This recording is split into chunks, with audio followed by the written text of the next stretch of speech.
Казвам се доцент доктор Мария Левкова и работя в катедрата по медицинска генетика в Медицинския университет Варна и като лекар в лабораторията по медицинска генетика в УМБАЛ „Стамо Марина“ Варна. С наука се занимавам още от моите студентски години, когато възникна този интерес в мен и след това беше така естествено продължен в избраната от мен специалност медицинска генетика.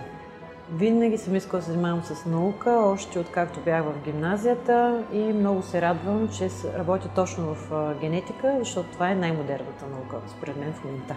Трудно е да бъдеш жена учен, трудно е да бъдеш работеща жена, заради това, че ние сме съпруги, майки, домакини, но с добра организация всичко се постига.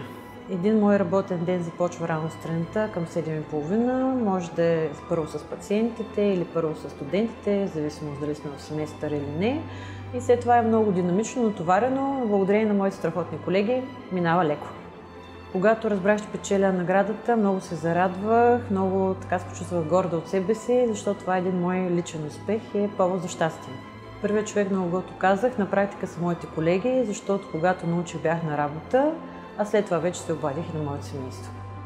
Научният проект, с който спечелих наградата, е посветен на проучване на дебелочревния карцином чрез секвениране на РНК от трето поколение, като секвенирането е метод за проучване на РНК много детайлно и това ще даде възможност да се открият, надяваме се, нови биомаркери, които да се използват за прогнозата и лечението на пациентите с дебелочревен карцином.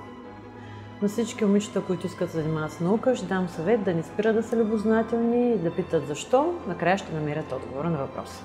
Светът има нужда от наука повече от всякога, защото науката движи света, а жените в науката са незаменими, така че няма накъде без нас.